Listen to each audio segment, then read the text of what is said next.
नमस्कार, स्वागत है आप सभी का परीक्षा कैंपस के ऑनलाइन प्लेटफॉर्म पर।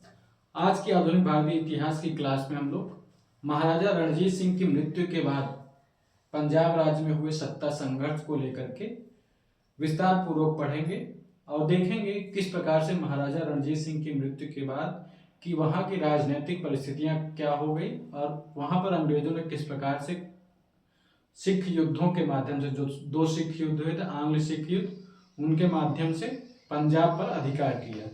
तो चलिए आज के इस सेशन की बात करते हैं। रणजीत सिंह के उत्तराधिकारी एवं आंग्ल सिख युद्ध आज का हमारा टॉपिक है। जब महाराजा रणजीत सिंह की मृत्यु हो जाती है तो उनकी मृत्यु के बाद जो सिख दरबार है दो गुटों में विभाजित हो जाता है। ठीक, तो दो गुटों में विभाजित हो गया। एक गुट था संधवालिया, इसमें चैत सिंह, अत्तर सिंह, लहना सिंह और उनके भतीजा अजीत सिंह जो हैं यह शामिल थे। दूसरा जो गुट था वह डोगरा बंधुओं का गुट था, जिसमें ध्यान सिंह, गुलाब सिंह और सुचेत सिंह शामिल थे। तो जब इन दरबार में इन दो विरोधी गुटों का क्या कहते हैं सत्ता के लिए संघर्ष प्रारंभ होता है, तो बहुत सारी जो पूरे साम्राज्य की आंतरिक परिस्थितियां हैं उसमें सिखों को बहुत ज़्यादा हानि होने लगती है। और रणजीत सिंह के पुत्र जो होते हैं खड़क सिंह जब शासक बनते हैं तो यहीं से सत्ता पर अधिकार को लेकर के इन दोनों विरोधी गुटों में संघर्ष प्रारंभ होता है। आगे देखते हैं। जब महाराजा रणजीत सिंह की मृत्यु होती है तो उनके बाद खड़क सिंह शासक बनते हैं 1839 ईस्वी में। डोगरा गुट ने उनके कृपापात चैत सिंह की हत्या कर दी और खड़क सिंह को बंदी बना लिया। ठीक, फिर खड़क सिंह के बाद नैनिहाल सिंह शासक बनते हैं 1839 से 40 में। सबसे योग्य उत्तराधिकारी, किंतु पिता के दाह संस्कार से लौटते समय दुर्घटना में इनकी मृत्यु हो गई। ठीक, फिर चांद कौर बनाम शेर सिंह का यह संघर्ष भी सामने देखने को मिलता है। नैनिहाल सिंह की मृत्यु के बाद संधवालिया गुट ने रानी चांद कौर को और डोगरा ने शेर सिंह का समर्थन किया। यानी अब जो दोनों गुट हैं, इन दोनों गुटों ने अपने अपने शासकों को बनाने के लिए यहाँ पर समर्थन किया और एक दूसरे का विरोध करना शुरू कर दिया। शेर सिंह शासक बनते हैं 1841 से 1843 ईस्वी के बीच में, किंतु सितंबर 1843 में अजीत सिंह संधवालिया द्वारा धोखे से इनकी हत्या कर दी गई। ठीक, इसके बाद इस साम्राज्य के जो वजीर थे ध्यान सिंह डोगरा 1818 से 1843 तक वजीर की भी हत्या कर दी गई। यानी आप देखोगे इस साम्राज्य में महाराजा रणजीत सिंह की मृत्यु के बाद जितने भी शासक बन रहे हैं वे अस्थिर हैं। कुछ ही समय बाद उनकी मृत्यु हो जा रही है इन्हीं विरोधी गुटों के संघर्ष के दौरान। ठीक, आगे देखते हैं। अंतिम शासक दिलीप सिंह बनते हैं। दिलीप सिंह 1843-49 ईस्वी के बीच में रणजीत सिंह के अल्पवयस्क पुत्र रानी जिंदा के संरक्षण में शासक बनते हैं। ठीक, रानी जिंदा के संरक्षण में यह शासक बनते हैं, जो कि यहाँ के अंतिम शासक भी होते हैं। ठीक, सिख राज्य के वजीर हीरा सिंह डोगरा और जवाहर सिंह, रानी जिंदा का भाई, की भी हत्या हुई इसी दौरान जब दिलीप सिंह का शासनकाल था। उसके बाद लाल सिंह, जो रानी जिंदा का प्रेमी कहा जाता है, और वजीर तेज सिंह सेनापति बने। ठीक, तो दो व्यक्ति, जब लाल सिंह जो कि रानी जिंदा के समर्थन पर ही था, यानी उनका प्रेमी ही कहा जाता है, और यह वजीर बनता है, और मुख्य सेनापति तेज सिंह बनते हैं। इसी के समय गवर्नर जनरल एलन बनो ने लिखा, वह दिन दूर नहीं जब पंजाब हमारे अधिकार में होगा। तो यहाँ से भी कथन हमारे एग्जाम में पूछा जाता है। 1844 ईस्वी में लॉर्ड हार्डिंग ने पंजाब सीमा पर सैनिक संख्या बढ़ाई और सिख विरोधी मेजर ब्रॉडफुट को राजनीतिक एजेंट नियुक्त किया। ठीक, अब यहीं से जब महाराजा दिलीप सिंह शासक बनते हैं, यहीं से ब्रिटिशों की जो दृष्टि है वह पंजाब को अधिकार करने को लेकर के जम जाती है। वह पंजाब पे अधिकार करने के लिए नीतियां बनाने लगते हैं। ठीक, आगे देखते हैं। प्रथम आंग्ल सिख युद्ध 1845 से 46 के समय हुआ। रानी जिंदा की योजना क्या थी? सिख खालसा सेना के प्रभाव को कम करने के लिए उसे अंग्रेजों से युद्ध में उलझाना। अब देखिए, यहाँ पर जो पंजाब राज्य या सिख राज्य है उसमें वहाँ के शासकों की ही कमियाँ देखने को मिलती हैं। जो खालसा सेना थी वो बहुत ही शक्तिशाली थी, सत्ता पर उसका बहुत ज़्यादा अधिकार था और राजाओं पर वह बराबर नियंत्रण रखती थी। ठीक, तो रानी जिंदन जो थी, जिंदन कौर कहा जाता है या रानी जिंदा जो थी, इन्होंने सेना की शक्ति को कम करने के लिए जानबूझ करके सेना को ब्रिटिश से लड़ने के लिए क्या कहते हैं उसमें भेज दिया, ताकि वह जब युद्ध करती रहे तो जो सेनापति हैं, कई बड़े बड़े अधिकारी हैं, वह युद्ध में उलझे रहेंगे तो दरबार में उनकी गतिविधियां कम हो जाएंगी। तत्कालीन कारण क्या था? 11 दिसंबर 1845 को लाल सिंह व तेज सिंह के नेतृत्व में सिंह सेना का सतलज नदी पार करना। यानी पहले आपने देखा था जो संधियां हुई थी महाराजा रणजीत सिंह के समय, उसमें का प्रावधान था कि सतलज नदी दोनों लोगों के बीच की सीमा होगी, कोई एक दूसरे की सीमा को पार नहीं करेगा। परंतु यहाँ पर आप देखोगे, एक तो रानी जिंदन जो थी, जिंदा कौर, यह भी चाह रही थी कि सेना उलझी रहे, और दूसरी बात तत्कालीन कारण यह हुआ कि रानी जिंदा के ही आदेश पर लाल सिंह व तेज सिंह के नेतृत्व में जो सेना है वह सतलज नदी को पार कर जाती है। यह 1809 के अमृतसर की जो संधि हुई थी उसका स्पष्ट उल्लंघन था। लॉर्ड हार्डिंग ने युद्ध की घोषणा की और सतलज पार के दिल्ली सिंह के सभी क्षेत्रों को ब्रिटिश साम्राज्य में मिला लिया। सेनापति लाल सिंह और तेज सिंह ने पूर्व योजना के अनुसार अंग्रेजों का साथ दिया, जिससे सिख सेना की हार निश्चित हो गई। यानी जो साम्राज्य का मुख्य सेनापति और वजीर है और जो वहाँ की महारानी है, यह सब जानबूझ करके सिख सेना को उलझाए रखना चाहती थी और इसी की वजह से सेना हार जाती है। ठीक, आगे देखते हैं। प्रथम आंग्ल सिख युद्ध प्रमुख संघर्ष 1845 है, यानी पहला जो आंग्ल सिख युद्ध हुआ इसमें कई लड़ाइयाँ लड़ी गई। इन्हीं लड़ाइयों से प्रश्न पूछा जाता है, कोई भी एक दे देगा कि यह युद्ध किस आंग्ल सिख युद्ध के दौरान हुआ था, या फिर इन्हीं लड़ाइयों का क्रम पूछता है। तो इसको आप लोग ध्यान से देखिएगा। पहला होता है मुदकी का युद्ध 18 दिसंबर 1845 को, इसमें सिखों की पराजय होती है। फिर फिरोज शाह का युद्ध होता है 21 दिसंबर 1845, अंग्रेजों को भारी क्षति, मेजर ब्रॉडफोर्ड मारा गया, अंततः सिख परास्त हुए। बद्दोवाल का युद्ध 21 जनवरी 1846 को, रणझोर सिंह के नेतृत्व में सिखों की एकमात्र जीत। तो यह भी ध्यान में रखना है कि जो प्रथम आंग्ल सिख युद्ध के दौरान कई युद्ध हुए थे, उसमें बद्दोवाल का जो युद्ध हुआ था इसमें सिखों की जीत हुई थी, जिसमें रणझोर सिंह की महत्वपूर्ण भूमिका थी। फिर होता है आलीवाल का युद्ध 28 जनवरी 1846 को, इसमें भी सिखों की पराजय होती है। और सबसे महत्वपूर्ण होता है सबराव का युद्ध। ठीक, सबसे महत्वपूर्ण प्रथम आंग्ल सिख युद्ध में सबराव का युद्ध होता है 10 फरवरी 1846 को।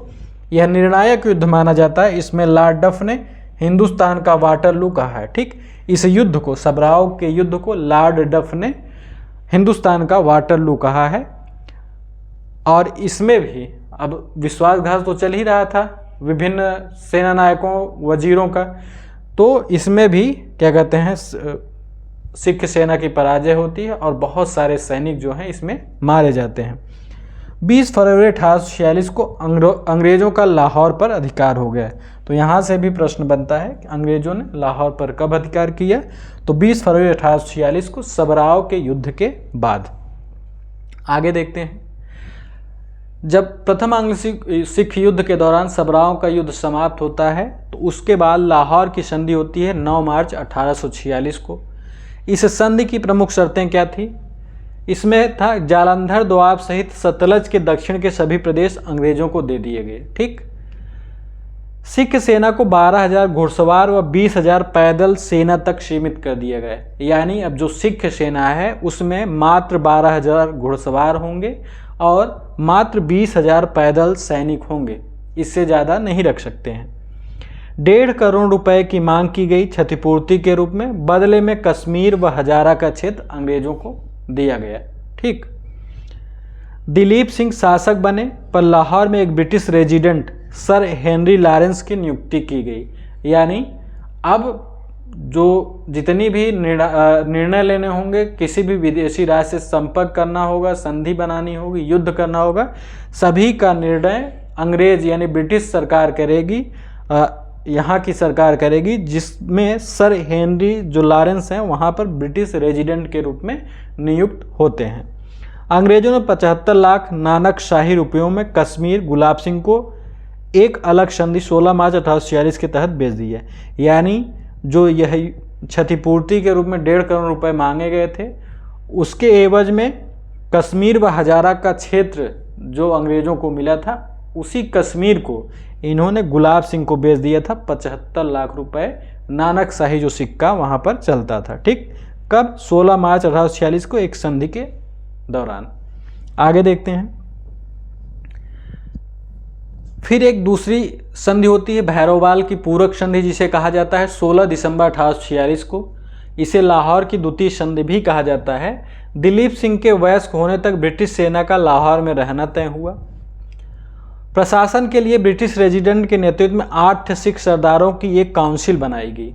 ठीक, यानी पूरे साम्राज्य में जो प्रशासनिक दायित्व निभाया जाएगा उसमें ब्रिटिश रेजिडेंट तो रहेगा ही प्रमुख भूमिका में। साथ ही साथ अंग्रेजों ने यह बनाया कि पूरे सिख अचानक से उनके विरुद्ध विद्रोह न कर दें, इसीलिए 8 सिख सरदारों को भी उसमें शामिल किया गया। एक काउंसिल बनाई गई। रानी जिंदा का निष्कासन। रानी को 1.5 लाख रुपए की पेंशन देकर पहले शेखपुरा फिर बनारस निर्वासित कर दिया गया। तो इसको भी ध्यान में रखिएगा, यहाँ से भी प्रश्न बनता है कि कहाँ पर भेजा गया था। पहले शेखपुरा भेजा गया, फिर बाद में बनारस भेजा गया। इस संधि ने पंजाब पर ब्रिटिश नियंत्रण को पूर्ण और प्रभावी बना दिया, जिससे विलय केवल एक औपचारिकता रह गई। ठीक, तो जो भैरववाल की पूरक संधि या भैरववाल की संधि मानी जाती है, या फिर जिसको लाहौर की द्वितीय संधि कहा जाता है, 16 दिसंबर 1846 को हुई थी। इससे ही पंजाब पर पूरी तरीके से वास्तविक जो अधिकार है वह अंग्रेजों का हो जाता है। आगे देखते हैं। द्वितीय आंग्ल सिख युद्ध 1848 से 49 के बीच में हुआ। इस समय गवर्नर जनरल जो थे लॉर्ड डलहौजी, जो विलय नीति के पक्षधर थे। तत्कालिक कारण क्या था? मुल्तान के दीवान मूलराज का विद्रोह, जो बढ़े हुए राजस्व का भुगतान करने में असमर्थ था। मूलराज के स्थान पर काहन सिंह को गवर्नर नियुक्त करने पर विद्रोह भड़क गया। ठीक, जो अंग्रेजों यहाँ पर सिख राज की तरफ से मुल्तान का दीवान मूलराज को क्या कहते हैं नियुक्त किया गया था। उसकी जगह पर काहन सिंह को जब नियुक्त किया गया गवर्नर, तो वहाँ पर विद्रोह भड़क गया। विद्रोहियों ने ब्रिटिश अधिकारियों एंडरसन व वास एवेन्यू की हत्या कर दी। हजारा के गवर्नर छतर सिंह अटारीवाला और उनके पुत्र शेर सिंह ने भी विद्रोह का समर्थन किया। यानी बड़े बड़े जो सिख सरदार हैं वह ब्रिटिश सरकार के विरुद्ध अब धीरे धीरे विद्रोह करना प्रारंभ कर देते हैं। और यही विद्रोह ही जो है मूलराज का विद्रोह ही तत्कालिक कारण माना जाता है द्वितीय आंग्ल सिख युद्ध का, जो कि 1848 से 49 के बीच में हुआ। अब देखिए यहाँ पर भी कई युद्ध लड़े गए। जैसे प्रथम आंग्ल सिख युद्ध में लड़े गए थे, आखिरी युद्ध सबराव का युद्ध था। उसी प्रकार से यहाँ भी प्रश्न पूछा जाता है। पहला युद्ध हुआ था रामनगर का युद्ध 22 नवंबर 1848 को। इसमें कोई भी विजेता नहीं हुआ। ठीक, अनिर्णायक रहा युद्ध। अब यहाँ पर ध्यान में रखना है, प्रश्न बन सकता है कि रामनगर का युद्ध प्रथम आंग्ल सिख युद्ध में हुआ या द्वितीय आंग्ल सिख युद्ध में, या फिर कोई और युद्ध इसमें दे देता है, तो इसको ध्यान में रखिएगा। दूसरा युद्ध होता है महत्वपूर्ण युद्ध है चिलियावाला का युद्ध 13 जनवरी 1849 को। अंग्रेजों को इसमें भारी क्षति हुई और इसी युद्ध को नाशकारी विजय माना गया। ठीक, डलहौजी ने इस विजय को पराजय के बराबर माना। इसी में डलहौजी ने कहा था कि एक और विजय, ऐसी विजय हमारे ब्रिटिश साम्राज्य को ले डूबेगी। ठीक, गुजरात का युद्ध 21 फरवरी 1849 को होता है। चिनाब नदी के किनारे हुआ था। इसको तोपों का युद्ध भी कहा जाता है। क्या कहा जाता है? तोपों का युद्ध। इस युद्ध में सिखों की निर्णायक हार हुई। चार्ल्स नेपियर को नया सेनापति नियुक्त किया गया। ठीक, तो यह भी क्या कहते हैं बहुत ही महत्वपूर्ण द्वितीय आंग्ल सिख युद्ध के दौरान लड़े गए युद्ध थे। इसी युद्ध के दौरान एक सैनिक ने कहा था, जब अंतिम रूप से सिख पराजित हो जाते हैं गुजरात के युद्ध में, तो एक सैनिक ने कहा था कि आज रणजीत सिंह मर गया है। ठीक, तो द्वितीय आंग्ल सिख युद्ध के दौरान एक सैनिक ने कहा था कि आज रणजीत सिंह मर गया है। आगे देखते हैं। जब द्वितीय आंग्ल सिख युद्ध समाप्त होता है तो पंजाब का विलय 29 मार्च 1849 को किया जाता है। लॉर्ड डलहौजी ने ब्रिटिश साम्राज्य में मिलाने की घोषणा कर दी। ठीक, मेजर इवांस बेल ने इस विलय इसे विलय नहीं बल्कि विश्वासघात कहा। ठीक, यहाँ से प्रश्न बन सकता है कि मेजर इवांस बेल जो हैं इन्होंने विलय नहीं कहा था बल्कि इसको विश्वासघात कहा था। महाराजा दिलीप सिंह को 5 लाख रुपए वार्षिक पेंशन देकर के इंग्लैंड भेज दिया गया और इंग्लैंड जा कर के उन्होंने ईसाई धर्म ग्रहण कर लिया। बाद में फिर ईसाई धर्म को त्याग करके सिख धर्म को अपनाते हैं। ठीक, प्रसिद्ध कोहिनूर हीरा जो है वह महारानी विक्टोरिया को भेज दिया गया, यानी महाराजा दिलीप सिंह से हीरा लेकर के जो कोहिनूर हीरा था उसको महारानी विक्टोरिया के पास भेज दिया गया। प्रशासन के लिए सर हेनरी लॉरेंस की अध्यक्षता में 3 सदस्यीय बोर्ड का गठन किया गया, जिसमें जॉन लॉरेंस और चार्ल्स मैंसेल भी शामिल थे। ठीक, 3 सदस्यीय बोर्ड बनाया गया जिसमें हेनरी लॉरेंस, जॉन लॉरेंस और चार्ल्स मैंसेल जो हैं यह 3 व्यक्ति थे। तो यहाँ से भी प्रश्न बनता है, इसको आप लोग ध्यान में रखिएगा। आगे देखते हैं। अब जो महत्वपूर्ण है जो हम लोगों ने पढ़ा है, इससे प्रश्न अक्सर यहाँ पर बनता है। पहला प्रश्न है, रणजीत सिंह की मृत्यु के पश्चात लाहौर दरबार में डोगरा बंधुओं के गुट में निम्नलिखित में कौन शामिल नहीं था? तो आप लोग इसका उत्तर दीजिएगा। अब देखिए यहाँ पर जो है इसको ध्यान में रखिएगा, प्रश्न क्या पूछ रहा है। प्रश्न पूछ रहा है कि कौन शामिल नहीं था। ठीक, तो कौन शामिल नहीं था? पहला है ध्यान सिंह, गुलाब सिंह, सुचेत सिंह, अजीत सिंह। तो इसमें जो सही उत्तर होगा अजीत सिंह इनके विरोधी गुट में शामिल थे। ठीक, डोगरा गुट में नहीं बल्कि इनके विरोधी गुट में शामिल थे। दूसरा है प्रश्न, रणजीत सिंह के किस उत्तराधिकारी की मृत्यु उसके पिता के दाह संस्कार से लौटते समय एक दुर्घटना में हुई? ए खड़क सिंह, बी शेर सिंह, सी नौनिहाल सिंह, डी दिलीप सिंह। तो कौन सा शासक था या उनका उत्तराधिकारी था जिसकी मृत्यु वापस लौटते हुई दाह संस्कार के समय? तो नौनिहाल सिंह। ठीक, इसमें सही उत्तर होगा। तीसरा प्रश्न है, प्रथम आंग्ल-सिख युद्ध के दौरान सबराव के युद्ध को किसने हिंदुस्तान का वाटरलू कहा है? ए लॉर्ड हार्डिंग, बी लॉर्ड डफ, सी लॉर्ड डलहौजी, डी सर ह्यूगफ। तो हिंदुस्तान का वाटरलू किसने कहा है? जल्दी से आप लोग बताइएगा। तो प्रथम आंग्ल युद्ध के दौरान जो सबराव का युद्ध हुआ था उसको लॉर्ड डफ ने हिंदुस्तान का वाटरलू कहा है। ठीक, हिंदुस्तान का वाटरलू किसने कहा है? लॉर्ड डफ ने। आगे देखते हैं। चौथा प्रश्न है, 9 मार्च 1846 की लाहौर की संधि के तहत प्रथम ब्रिटिश रेजिडेंट के रूप में किसे नियुक्त किया गया था? A Major Broadfoot, B John Lawrence, C Henry Lawrence, D Charles Napier. तो 9 मार्च 1846 को जो लाहौर की संधि हुई थी उसके तहत किसे प्रथम ब्रिटिश रेजिडेंट, ठीक, पंजाब का प्रथम ब्रिटिश रेजिडेंट नियुक्त किया गया था? सर हेनरी लॉरेंस को।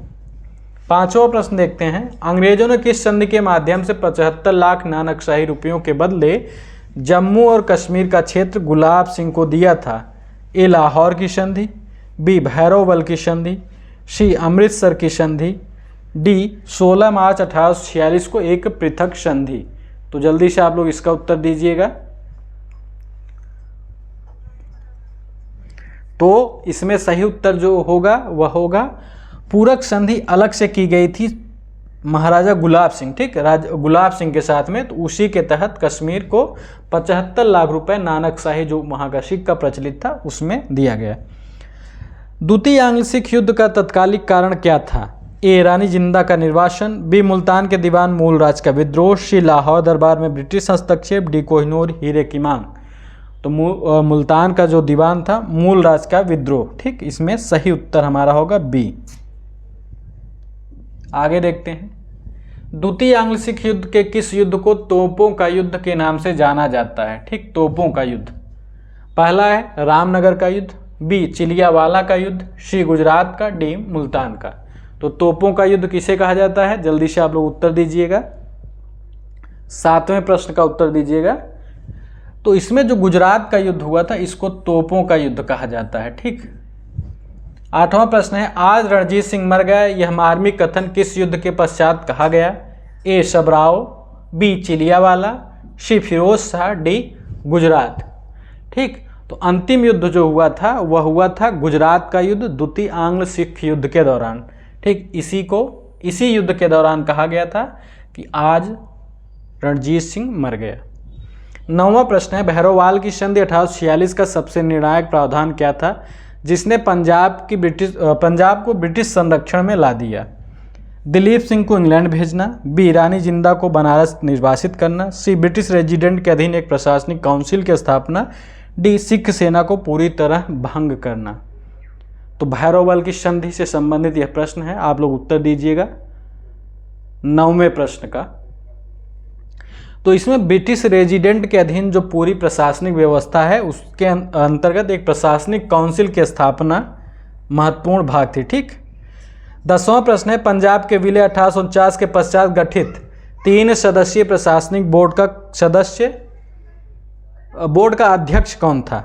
ए जॉन लॉरेंस, बी चार्ल्स जी मैंसेल, सी रॉबर्ट मॉन्टगोमरी, डी यहाँ पर थोड़ा मिस प्रिंटिंग है, डी सर हेनरी लॉरेंस। तो इसको आप लोग जल्दी से उत्तर दीजिएगा। तो जो पंजाब विलय हुआ था इसके पश्चात जो 3 सदस्यीय प्रशासनिक काउंसिल या बोर्ड बनाया गया था इसके जो अध्यक्ष थे सर हेनरी लॉरेंस थे। आगे देखते हैं। पहला कथन है, रानी जिंदा ने खालसा सेना को अंग्रेजों से युद्ध करने के लिए प्रोत्साहित किया। कारण वह खालसा सेना की बढ़ती शक्ति से भयभीत थे और युद्ध के माध्यम से उसके प्रभाव को समाप्त करना चाहती थी। ए और आर दोनों सत्य हैं, आर ए की सही व्याख्या है। दूसरा है ए आर दोनों सत्य हैं लेकिन सही व्याख्या नहीं है। तीसरा है ए सत्य है आर असत्य है। और चौथा है आर ए असत्य है आर सत्य है। तो इसमें सही उत्तर होगा ए ऑप्शन, यानी वह तो खालसा सेना को अंग्रेजों से युद्ध करने के लिए प्रोत्साहित कर रही थी क्योंकि वह खालसा सेना की शक्ति से भयभीत थी। इस युद्ध से खालसा सेना की शक्ति में कमी आती, इसीलिए वह जानबूझकर के ऐसा कर रही थी। 12वां प्रश्न है, चिलियावाला के युद्ध में अंग्रेजों को भारी क्षति उठानी पड़ी। कारण लॉर्ड डलहौजी ने इस युद्ध के परिणाम को एक महान विजय माना और सेनापति लॉर्ड डफ को तत्काल पद से हटा दिया। तो 12वें प्रश्न का उत्तर दीजिएगा। इसमें ए सत्य होगा। ठीक, पहला तो सत्य है पर आर असत्य है। इस युद्ध के परिणाम को महान विजय नहीं माना था। ठीक, आगे देखते हैं। दीर्घ उत्तरी प्रश्न है मेंस के लिए, यहाँ से आप लोग जरूर इसको सॉल्व करिएगा। रणजीत सिंह की मृत्यु के पश्चात सिख साम्राज्य के पतन के लिए उत्तरदायी आंतरिक दरबारी गुटबंदी और कमजोर उत्तराधिकारी और बाह्य ब्रिटिश साम्राज्यवाद के कारकों का आलोचनात्मक परीक्षण कीजिए। क्या पंजाब का विलय अंग्रेजों की एक पूर्व नियोजित और अवसरवादी नीति का परिणाम थी? विश्लेषण कीजिए। तो इस प्रश्न को आप लोग जरूर सॉल्व करिएगा और मैंने बताया था टेलीग्राम या व्हाट्सएप के माध्यम से मेरे पास आप भेज सकते हो आंसर को। ठीक, तो आशा करता हूँ जो तथ्य यहाँ पर बताए गए वे आपको समझ में आए होंगे और क्लास सरल लगी होगी। तो आप सभी से निवेदन है अपने मित्रों के पास इसको ज़रूर शेयर करिएगा, चैनल को सब्सक्राइब करिएगा जो लोग नए होंगे, और कमेंट के माध्यम से अपने सुझाव ज़रूर दीजिएगा। मिलते हैं आपसे अगली क्लास में, तब तक के लिए धन्यवाद।